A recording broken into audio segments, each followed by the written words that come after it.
नमस्कार दोस्तों, मैं हूं अभिषेक और आज मैं बात करने जा रहा हूं लेखक मुंशी प्रेमचंद द्वारा लिखी गई कहानी जिसका शीर्षक है सुजान भगत। सुजान भगत प्रेमचंद की श्रेष्ठ कहानियों में से एक है। इस कहानी में गांव के लोगों के जीवन के बारे में बताया गया है। तो चलिए दोस्तों, शुरू से इस कहानी को समझने की कोशिश करते हैं। संपूर्ण कहानी सुजान भगत नाम के एक व्यक्ति पर आधारित है जो कि अपने घर के मुखिया है। सुजान के परिवार में सुजान की पत्नी है और उनका नाम बुलाकी है और उसके दो बेटे हैं। बड़े बेटे का नाम भोला है और छोटे बेटे का नाम शंकर है। सुजान भोला भाला लेकिन एक सज्जन परोपकारी किसान है। वह बहुत ही अच्छा इंसान है।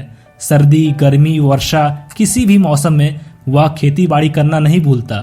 वह बहुत मेहनती है। सीधे साधे किसान के पास धन आते ही धर्म और कीर्ति की ओर झुक जाते हैं। सुजान की वृत्ति भी धर्म और कीर्ति की ओर झुकने लगे। वह साधु संतों का सत्कार करने लगा। धन आते ही वह दूसरों की भलाई करने लग गया। भजन कीर्तन जैसे कई अनेक कार्यों में लग गया। सुजान काफी विनम्र स्वभाव से सेवा सत्कार करता था। घमंड उसमें बिल्कुल नहीं था। वो दूसरों के खेतों में भी पानी देता था। लेकिन जैसे जैसे उनकी उम्र बढ़ने लगी, खेती बाड़ी करना उनके लिए मुश्किल होता गया, जिस कारण उनके हाथों से उनके अधिकार छीन लिए गए और उनके घर में उनकी पत्नी और उनके बेटे मुखिया बन गए। गांव के सभी लोग सुजान के व्यवहार का सम्मान करते थे, पर घर में सुजान की कोई इज्जत नहीं थी।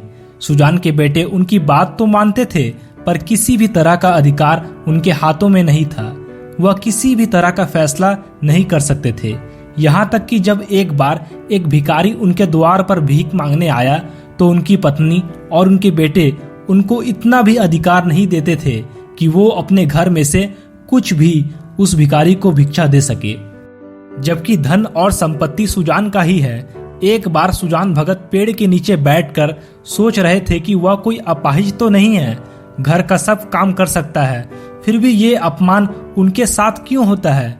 ये लोग घर के कुत्ते की तरह क्यों रखते हैं? उनको ऐसा लगता है कि वो अब एक मूर्ति हो गए हैं, जो है तो पर किसी को वो दिखाई नहीं देते। यह सोचकर वो फैसला करते हैं कि उनको बहुत मेहनत करना है।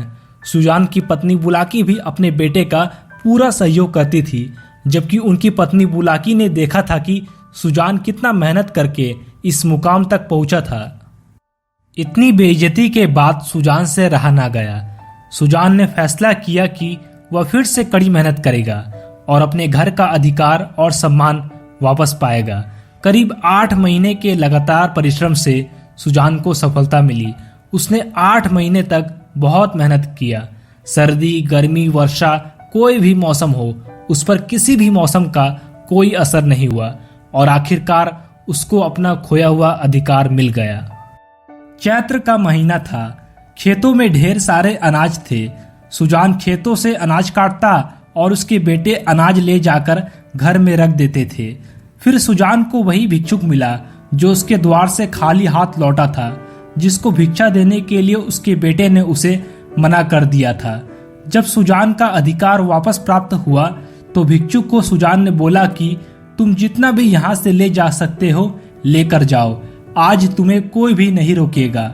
यह सब देखकर भिक्षुक बहुत खुश हो गया और वह जितना लेकर जा सकता था वह लेकर गया और इससे सुजान भगत को बहुत खुशी मिली। तब भोला सिर झुकाए वहीं खड़ा रहा। वह कुछ भी कहने की हिम्मत नहीं जुटा पा रहा था। वह अपने बुजुर्ग पिता से हार गया था। तो दोस्तों, इस वीडियो को लाइक और शेयर कर आप हमारा आत्मविश्वास बढ़ा सकते हैं और हमारे चैनल पर पहली बार आए हैं तो चैनल को सब्सक्राइब जरूर करें।